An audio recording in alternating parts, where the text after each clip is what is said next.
What's up, everybody? Cowhound45 back again with another video of American Truck Simulator. Today, we're going to take a long trip. I kind of wanted to take a long trip. I think this is going to be the longest trip we've taken in the videos that I've come up with. If you look down here in the lower right-hand side, we are going 697. Maybe it's not as long. I think we did over 700 in one video, so it's not that long. But we're going from Fresno, California to Show Low, Arizona, hauling some more pork cows, because it says that we're hauling pigs, but if you look in the trailer, there's actually cows. And if you see any of the other videos, you realize I changed the paint job on the Pete. The pink is still there. It's kind of hard to see because it's kind of the lighting, but we have a metallic paint job on it this time. And I kind of like this design because it's kind of retro, kind of vintage looking. And so kind of the old with the new, you got kind of the show truck rims and fenders and everything, but you still kind of have this vintage paint job, which I thought was really cool. I kind of like the white on the front fenders and everything, but you can customize it.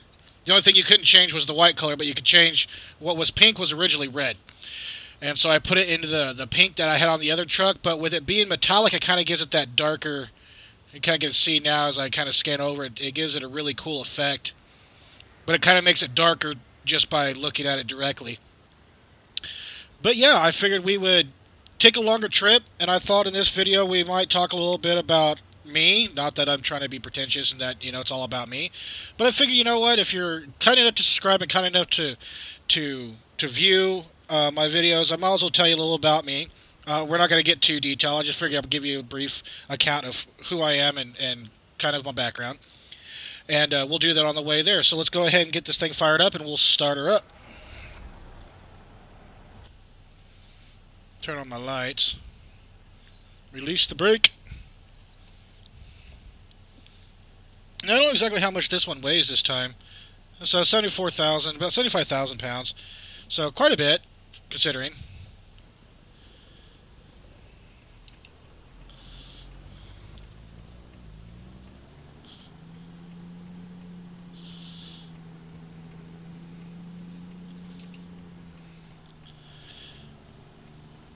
So how's everybody doing out there today? I hope everybody's doing well. Right now, where I'm at, it's raining. It has been raining a majority of the day. I'm actually recording this pretty late at night, but it's still raining, and I guess it's supposed to continue to rain, so, which for me is okay. I kind of like rainy days. I don't mind them. Of course, you can't do a whole lot, which, I need to put my mirror back on. There we go. But yeah, I don't mind rainy days. I find them nice. I've always enjoyed them since I was a kid. So I kind of look forward to when there's rainy. Like I said, the only bad thing is you really can't do a whole lot. But you make do with what you have to do, It's just the way it goes. You can't stop Mother Nature. Don't stop.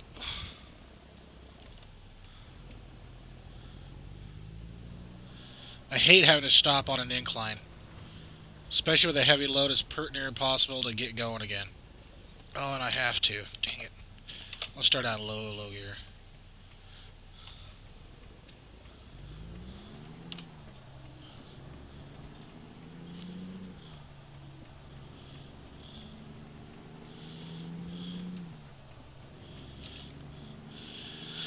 So I figured I'd tell you a little bit about myself. I'm sure you've heard me, and if you've watched other videos, I said my name by accident. Not that I care, but, I go by the gamer tag Cowhound45. I've had it for a long, long time. So when I started the YouTube channel, I figured, I would just continue it because, pardon me, because in all actuality, everything that I'm signed up with, it's Steam or Origin or Ubisoft, the Uplay and everything, everything's under that particular gamer tag. So I figured, why change it? And I actually got the name when I was in my first email account. I was actually looking for Cowboy Up because I liked that term back in those times, and they didn't have it. So, and I was raised on a ranch, so I was looking for something that was kind of cowboyish, and the only thing I come up with was Cowhand, and I had to pick a number to go with it, and I picked 45 because of the 45 pistols, and it's been with me ever since. But yeah, I was actually born in California, in a very small town in the Central Valley called Exeter, and lived up in the hills by the Sequoia National Forest, which was above Fresno. And that's where I grew up. I went to a little two-room schoolhouse when I was growing up that went from K to 8th. My graduating 8th grade class was me and 4 other people. The whole school put together, all the grades put together, was about 20 people on average. It was so small that when we got up to 30, when we had a kind of a business startup, kind of a bigger business startup in my hometown, and it brought a lot of people from the valley floor up in the hills to work and live. And so when they brought their kids, well, it overpopulated the school, and we had like 60 some odd kids. And with 60 kids, they actually had to bring in a mobile classroom to accommodate for the 3rd grade class. And I was in the 3rd grade at that time, so we'd have to go out in this little mobile classroom for the day, and it was it was really weird. But yeah, and I was raised on a ranch. My dad was in partners with a cattle business, not a big cattle ranch and everything. I think we had, I don't know, a couple hundred head at one point in time, but it was kind of, I guess you could consider it like kind of like a hobby ranch. The gentleman that actually owned the operation that my dad went in partnership with, he owned the land and everything, and my dad just operated it. And when I can't remember, the earliest memories are on the ranch, and I think I learned to ride a horse before I learned to ride a bicycle, and I think I was well into my teenage years before I realized that people rode horses for fun. Because when I had to saddle my horse, I was riding a fence line, or I had to push cows, or do something. The only time I got to ride horses for fun is when we'd have like family get-togethers up at our house, and I'd got to take my cousins out for rides or something. That was pretty much the only time. But I wouldn't change it for the world. Like when I was a kid, I detested it. I mean, you'd be out in the cold and in the hot, dirty and dusty, and in trees and rocks, and it wasn't for me. It wasn't anything exciting or glamorous or anything, but I wouldn't have changed it for the world just from what I learned by doing it. The town that I come from, that I actually grew up in, is very small, under 100 people, mostly made up of cattle people and old-timey residents, that have had generations that lived in the area. And my dad actually worked for the county that we lived in, and we actually lived on a county house and a county yard, and he maintained the roads in my hometown. And which is really cool because as a kid, growing up, I was around all big, heavy equipment and everything, and when you play with them, like your Tonka trucks when you're a kid and everything, well, I had full-size dump trucks and tractors and graders to play around on, which I thought that was really cool. But yeah, the ranch was probably my biggest influence. I learned to drive at a very young age. I actually have a 53 Willys Jeep that was given to me when I was 4 years old, and I actually learned to drive it when I was 4 years old. I was so small that even with the windshield folded down, we had to fold tarps behind me on the seat so that I could reach the pedals, and I couldn't see over the dash, so I had to stick my head out the side of the Jeep so I could see where I was going. And my dad would just put it in 4-wheel low in first gear, and you could pretty much walk faster than it'd actually drive. But I thought it was the coolest thing ever, and I actually still have the Jeep. It hasn't run in about 15 years, but that's one of my goals one day, is to actually get it restored and get it back to driving again, because some of my fondest memories are in that Jeep. Driving on Jeep trails up in the high mountains and all kinds of stuff, learning to drive with my cousins, and it was an awesome thing for me. And it was actually given to me by a good family friend of ours. He actually gave me the Jeep because I would play when my dad and him would go like every weekend and see each other and talk and so on and so forth. And there wasn't a whole lot for me to do. He didn't have any grandkids or kids for me to interact with, so I was by myself. And sitting around with a bunch of old fogies was not my form of entertainment. So I would wander off to the lake or, do something.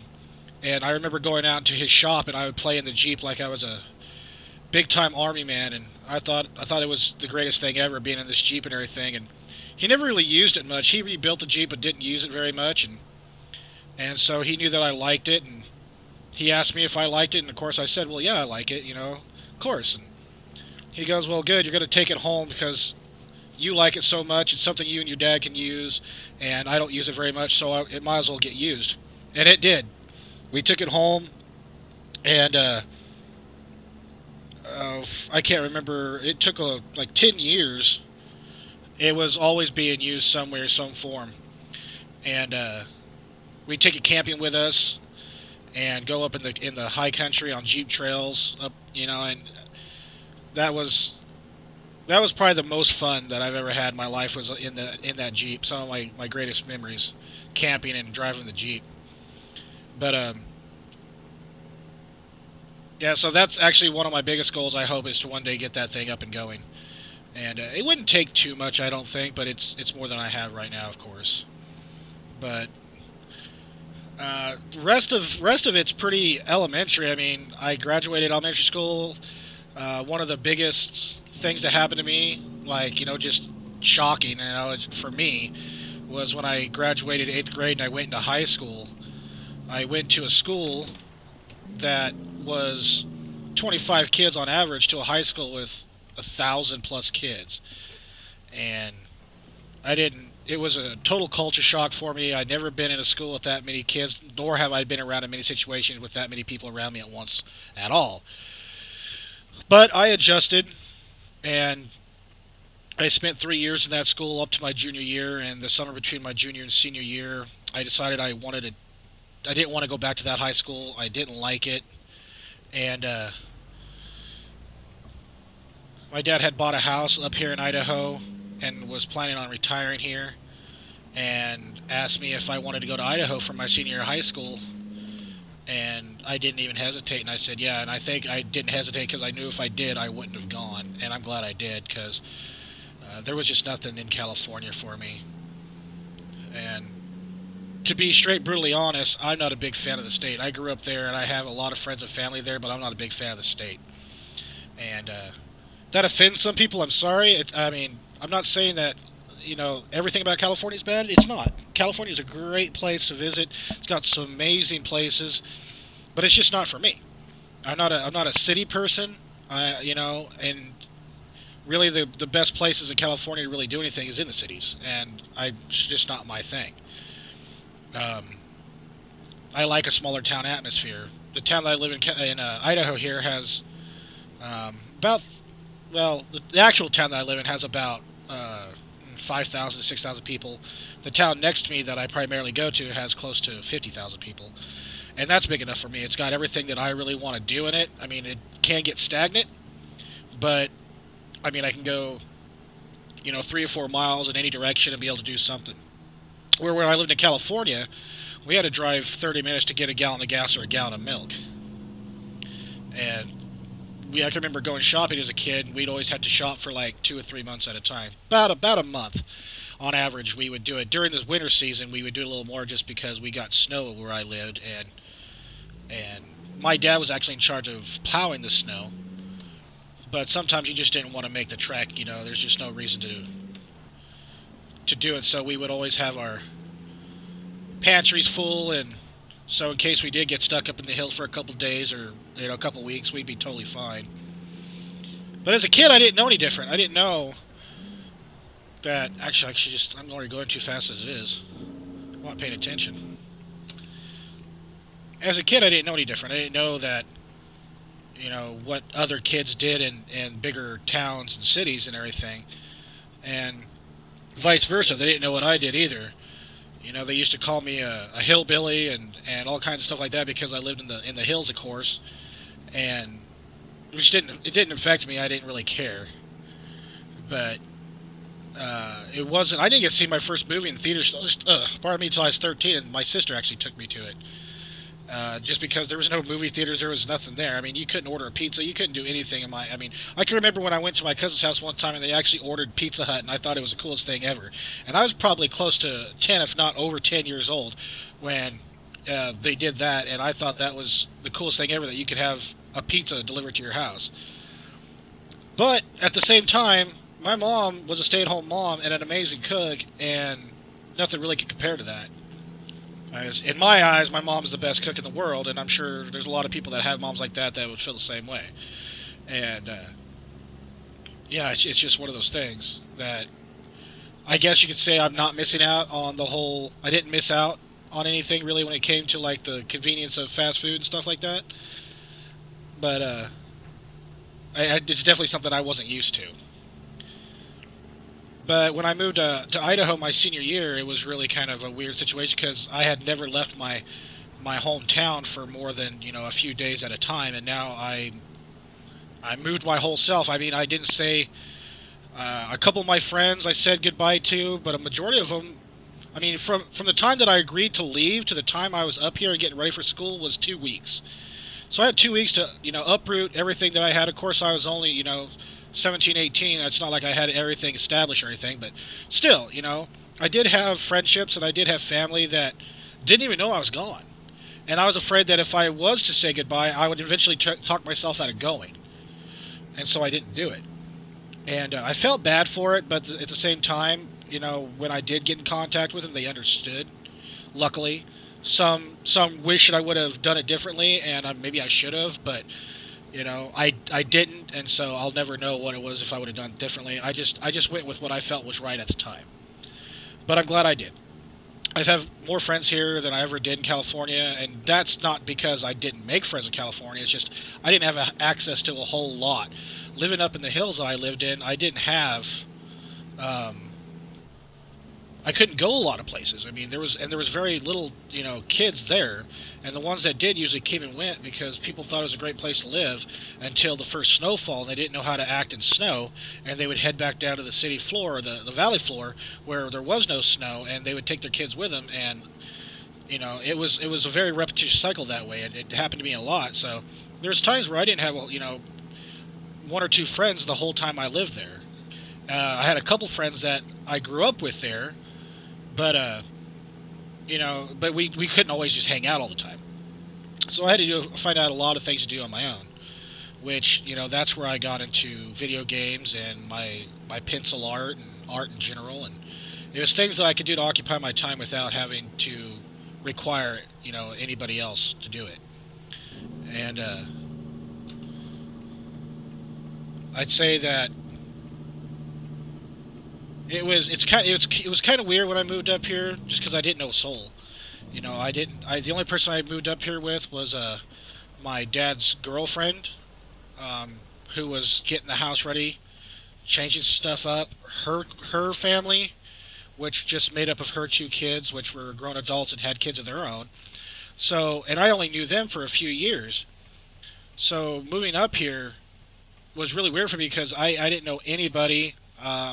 And I was a senior in high school, and most seniors in high school have been going to that high school, all 4 years, and they went to elementary school together, so there were some tight-knit relationships already established there, and here's this fresh face from California that came in here. And one thing I didn't know when I moved up here is, I guess Californians kind of have a stigma in California. I gotta get lower gear. They're not like, oh, whoa, where am I at? I actually hit my mouse. I guess Californians have been kind of filtering up in this area for a long time, and I don't know if they kind of put a bad taste in their mouth with the locals for what reason, but I remember one of the first time that I came up against it was in high school, and when some of the kids found out that I was from California, they didn't really start bad-mouthing me. They kind of were smirky. They wouldn't give me attention. They kind of bullied me just a slight bit, not bad. But I could tell that they didn't care for me too much. And then one of the kids, of course, they didn't know my name because they didn't care to ask, started calling me Hollywood. And I was curious about why he was calling me Hollywood. I didn't think anybody was that narrow-minded to think that everybody from California was from Hollywood. And but he kept up with it, and finally I asked him, have you ever seen the state of California on a map? And he kind of looked at me funny. I was like, it's a pretty big area. I was like, do you know how big the city of Hollywood is compared to the rest of the state? And he really took offense to that, and I guess you could say I was trying to be a smart ass about it, but I was tired of it, I was like, I'm going to get this taken care of right now, because I'm just not going to let it continue. And he got kind of irate and everything like that, and I was like, how many people do you have in this town? And he told me about 4,700 people. And I was like, yeah, so I don't know where you get off calling me Hollywood. Because in my hometown, I had less than 100 people. So if anybody here should be called Hollywood, oh, how fast is I going? Oh, 65 to 55? Oh, well. Maybe you should call anybody else Hollywood. It'd be you, because you had access to everything that I didn't growing up. And, of course, people don't like for you to prove them wrong, and I didn't exactly do myself any favors, but they stopped calling me Hollywood at least. But then I ended up meeting some good friends that I still have to this day, and through them I've met more and more people, and it's been a great thing. I found confidence that I didn't have when I moved up here. Before I moved up here, I was very antisocial. I didn't like big crowds. Change was really weird for me. I didn't care for it. I just pretty much stayed to myself. I didn't let anybody know my emotions. I didn't care to talk to people that I didn't know. And I had some really good friends that I got used to being around and everything that kind of brought me out of my shell and got me talking more. And, bless them that they did, because I kind of broke out of that shell and got comfortable with talking to people. I made a lot of great friends that I probably never would have if I would have stayed the way that I was. But it's been kind of a roller coaster in the last few years for me emotionally. About 5 years ago, I guess, I can't really exactly remember when. It's been about 4 years. My dad actually was diagnosed with cancer. He had a big tumor on his arm that they had to remove, and because of it, they actually had to remove 2 inches of bone out of his right arm, and he's right-handed. So it caused a big to-do for us, a challenge that we had to endure, and we're still going through it. Of course, not as bad, but we got that operation out of the way, which is the biggest operation, and then about once a year on average since, let me try that again. 2 years after that, almost on the exact same time, he had the first initial surgery, the big surgery, on my birthday. And then exactly a year later on my birthday, he had another surgery to remove some more spots they found. It spread to the lymph nodes in his arm. So they removed that. Another year later, not on my birthday but close to it, they had to do more because they had to remove some other infected areas. So my birthdays there for a couple years weren't exactly pleasant. My dad was in a hospital having surgery, for this cancer and everything. And then last year they wanted to do chemotherapy, but he didn't want to do that, so they opted for radiation. He went through, I can't remember how many weeks of radiation therapy, like every day for like 6 weeks or something like that. And but now he's on the survivors list. Of course, he still has very, very little mobility in his right arm. He can't lift, pull, even though he does. He does more than he should. And, but he's an old-time cowboy, and you're just not going to hold him back. He's not going to stop for anybody. But, luckily he's come to terms with some of his limitations, and, understands that, just because he's getting older in age, and because of it, he can't do things he did 30 years ago. And it's kind of a hard pill for him to swallow, but he's learning to do it. And but you'll never stop him completely. He'll be doing something till the day he dies. But we were pretty happy about him getting on the survivors list, and he's been back. And once he got on the survivors list, he had a 6-month kind of like probationary period where he didn't have to go to the doctors. They said, we'll give you 6 months. You don't have to come in for anything. After that 6 months, we'll come back in, do another MRI on you and CAT scan, get in gear, and then see how everything's doing, and we'll go from there. And he just went back a couple weeks ago. They did a whole another series of scans on him and everything, and they came back good.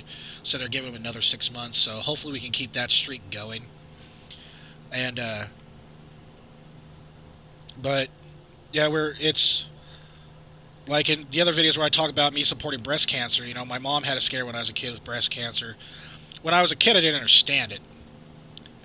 Because I didn't know. I was too young to understand what the whole thing was about. I think I was like 6 or 7 years old. And they kind of tried to shield me from it too, because they didn't want me to worry either. And but I could remember her going to the hospital, but that wasn't something out of sorts for me. You know, it wasn't something uncommon for her to have a doctor's appointment.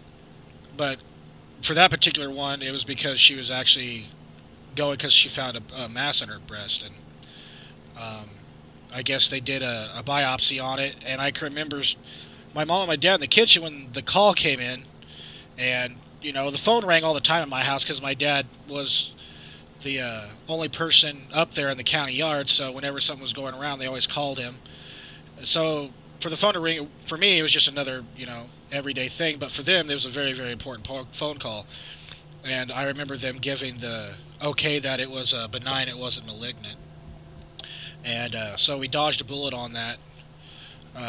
The other reason why I understand breast cancer and how it affects people is my mom's oldest sister got breast cancer. And my mom actually went to Nevada where my aunt was at, her sister, and was taking care of my handicapped cousin, my Aunt Cindy's daughter, and some of the family up there while my Aunt Cindy was going through treatments. So it wasn't easy on my mom, it wasn't easy on the family, but we do what we have to do, and we try to endure. So that's why I said in my other videos with the whole breast cancer awareness, I understand how it affects not just the person with it, but it affects the whole family and the loved ones around them. But let's get off a different subject. That's kind of a downer. I don't know if I've been... it's not really been a whole upbeat. It hasn't been, I don't think, a bad video so far. But I just wanted to give you kind of a background on me. So, you guys are kind enough to watch these videos, subscribe to me and everything, and I just figured you deserved to know a little bit about me. And I wish that... I hope that I get to continue to do these videos. I enjoy doing these videos. I don't know what my future is here on the whole YouTube thing. I wanted to do it for a long time, and I just decided to do it. And I've been doing it. It's only been about a month. And I've got close to 20 videos up right now, if not already 20 videos. And I don't have all the fancy things that a lot of the YouTubers have. I'm working with a $50 headset and mic. I'm using pretty much kind of like a free website that does my game capture, which is very, very limited on editing, but I can create clip out of the video, but I can't do any additional animations or fades ins or any type of bells and whistles with it. I can't cut sections out of it, so pretty much where I start it, it's a sealed take till the end, and that's why I kind of stumble over my words. I trip over my words. That's why you hear that stuff, because I can't take it out. If I had the option, I would cut a lot of the stuff out just because it's not that great. But with these games, it's kind of hard to do because you kind of want to have that whole from beginning to end travel as far as the simulator goes. So I'm okay with that. I'm kind of learning how to flow with it and take care of that. Oh, I didn't realize it goes 75. I thought it was still in California. Well, come on! Thank you. Oh, I didn't realize it's 2 o'clock in the morning either in the game. But no, like I said, I appreciate it, and hopefully as time goes on, maybe I can do something more. Maybe I could actually make something out of this YouTube thing, because I really enjoy it. I think it's a great thing. It gives you a chance to kind of be creative and be your own person and do something. I mean, for me, doing these kind of like Let's Plays and reviews and everything, that's right up my alley. Because that's the kind of stuff that I look for when I look at YouTube. I like to see people playing games and everything. Unfortunately, I don't have the kind of... it's not backing. I just don't have the kind of money to buy all the new exclusives that come out or early releases. And I hope that I can do that, because I think that's where most of everybody wants to see is the new games coming out and other people's opinions about them before they buy the games, or how the game plays. And that I've bought a lot of games in the past just because I watched a video of it because I wasn't sure about it. I wanted to get informed about it before I made the purchase. And for me, $60 to $80 game, that's for me, that's a pretty big purchase, and I don't want to buy something I don't like. But I think I don't know, like I said, I'm not using anything really fancy at all. Basically, what I had at my disposal when I started YouTube, I'm still using now. I'd like to get a better mic. I would like to get some editing software for sure, just so I can create better videos. I can do the cutting. I can add things. Um, have more freedom to be able to do something with these videos. But I mean, for what I have, I don't think I'm doing too bad, and I'm being consistent. I'm trying to put up a video on average once a day or once every other day, and and another bad thing is I don't have a lot of people that are into games as I am, and so I don't have a lot of, actually right now I only have one person, my buddy Matt, that goes under the gamer tag Boss Ranger Matt. He's pretty much the only one that will actually get in these games with me, mainly because he has the games, because we used to game together. So he has the same games I do, so we can do it. But other than that, I don't have anybody to network with to do anything. I don't have a big friends list on my Steam account or anything so that, hey, let's all get together and play. I don't have that. I'm not saying that I don't want that. I really do. I just don't have it right now, and maybe I will. But at this point in time, it's pretty much just me and my buddy whenever he gets a chance to do it. So it's kind of hard when you got a lot of games that are multiplayer based, but you don't have anybody to utilize that platform. You're trying to find games that are single player based so that you can still have good content in your videos. Oh, pardon me. But you're not looking for anybody else to play with you. And I think that's one thing that I really want the most is I'd like to create a pretty, I don't know, close group knit of friends that like to do this kind of stuff, have mutual likes, and play, and have fun with it, and just get crazy instead of just sitting here in front of the computer by myself. And like I said, maybe it'll come around, but I'm just gonna do what I have and advance when I can. Get a new mic, get some software, whatever I can. I'd like to get a capture card for my Xbox One so that I can actually start playing stuff on my console rather than just being locked to a PC. Because I have quite a few games on there, and you get free games with your Xbox Live and stuff like that. So, it'd be kind of fun to be able to play off my console as well as my PC and just open up a little bit more game library to use. We're about 66 miles out from the destination. We should be there in about 2 hours, a little under 2 hours.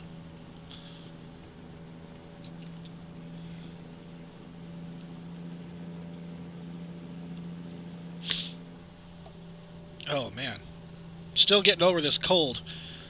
I hate this time of year. I get colds pretty easy because up here we have pretty dramatic winter temperature changes. It can be pretty decently warm in the day, and then it can drop to pretty cool at night.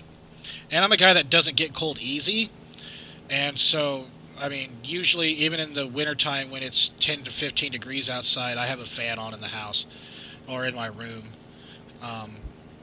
just because I like to sleep under blankets, and if I don't do that, I get too hot.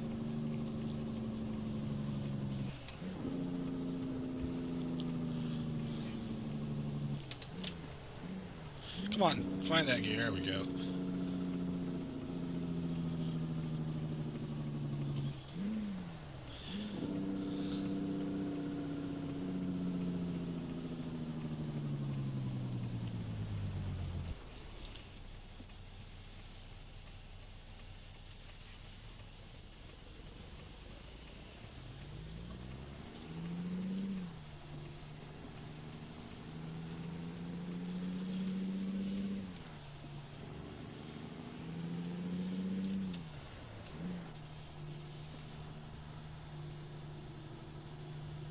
Where? Oh, Holbrook. I don't know how.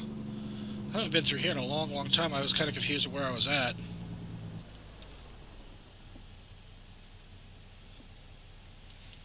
There we go.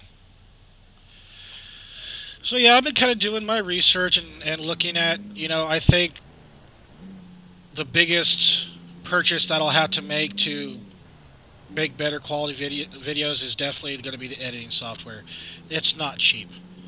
And as far as the ones I found were not cheap. And I mean, I guess they're pretty high. I don't know, high grade, most popular type things. I tried looking for more. I actually downloaded a couple of free ones that said they were free, but unfortunately they say they're free and you can use them. But the one video that I made through said program watermarked my video with their logo, so that it technically wasn't my video. It was my video with their software, and you're pretty much supporting them to have, because so basically if you were watching this video right now, you would have their faded name right in the center of the screen. And I was like, no, I don't want to do that.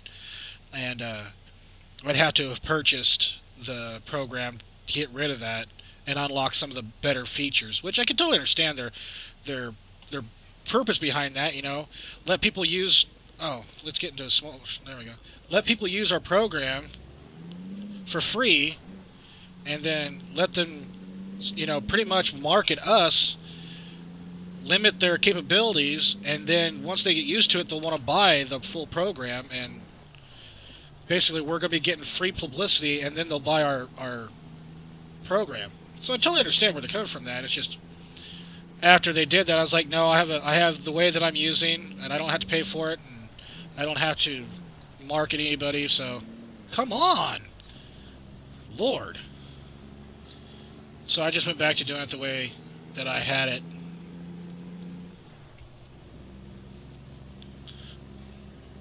Almost there. I've been through Arizona.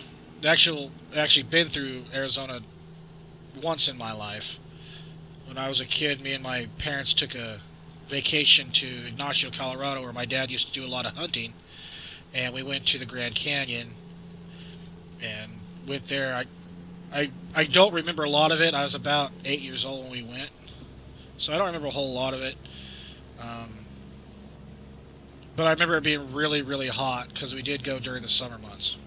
Well, just before I got out of school, because I remember they took me out of school a couple of days early before summer vacation so that we could go. I remember that part. I think when you're a kid, you can always remember when you got to get out of school early. It was the greatest thing ever.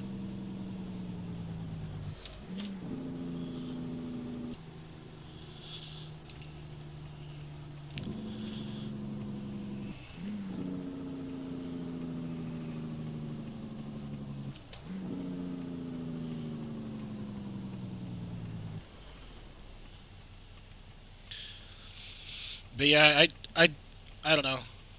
I have some friends that are actually living up here that are from, well, a couple of different friends actually that are from the same area in Lake Havasu, Arizona. And I always complain about the summers about being hot, and they always tell me, you don't know what hot is until you live down there. Which I can totally agree with them. I mean, don't hit the fence. Eeh. I'm going to stay right in the middle of the lane so I can get in here with a wide turn, because I know if I go, they're going to try to... Oh, can I even get in here? I wonder if I just pull into the center lane. Throw on my hazards.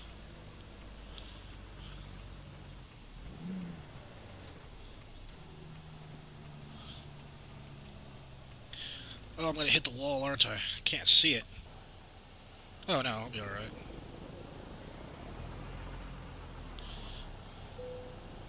Everybody's waiting for me. Where do they want me to put it? I don't think that's going to happen. But we'll see.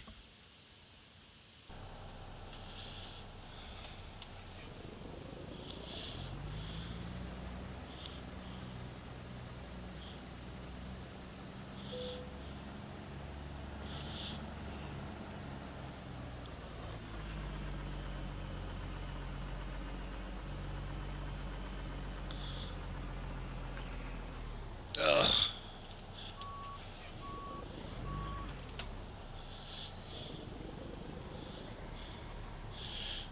Come on. I know I'm going to have to get over here as far as I possibly can to get that trailer around that building.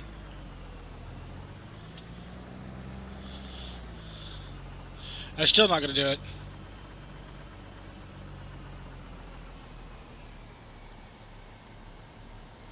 Come on, oh, I think we're just gonna squeeze right by it. Oh, barely. Now to get it back in there.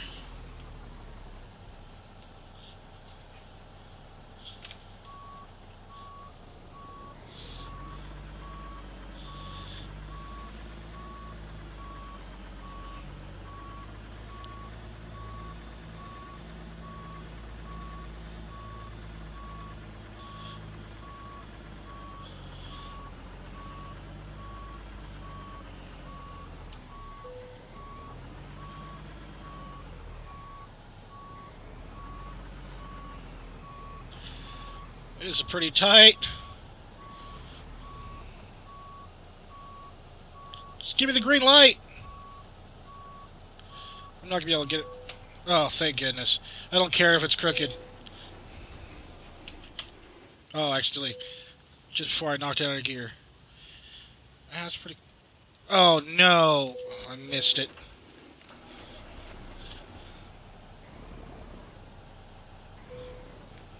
There we go. I rolled back a little bit when it told me I could undo it, and it got out of the... I don't know, like, the little markers there. Oh, I made a good chunk of money on that. That's one thing that I do like about hauling the cattle trailers, is they give you quite a bit per mile. And it's pretty much the highest pay you can get for any one load.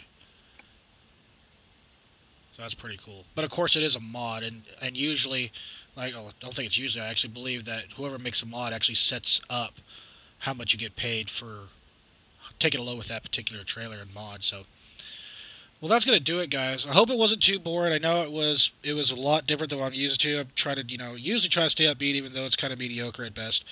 But I just figured that, you guys take the time to watch my videos. Some of you have subscribed, and I appreciate it. I do. It's nice to know that there's people that are willing to subscribe to me, even though I don't have the big fancy bells and whistles that a lot of the other YouTubers do with this kind of platform. And but I hope to change that in the future. As if I can get bigger and be able to do something with it, I'm definitely going to make better quality stuff, and that's my hope, is to make better quality. I just need the stuff to do it. But if you like this video, please leave a like. If you haven't subscribed, do that. Leave a comment. Tell me what you think. If you've watched my previous videos and you saw the other paint job and you see this one now, tell me if you like this one better or the other one. Give me some feedback. Let me know if you'd like to see a different color, or if you know of if you've played the game and you know of a truck that's out there that you want me to check out or maybe use in the game. Let me know. I'm open to anything. I really am. But until the next video, guys, this is Cowhand45 saying thank you, and latest, guys.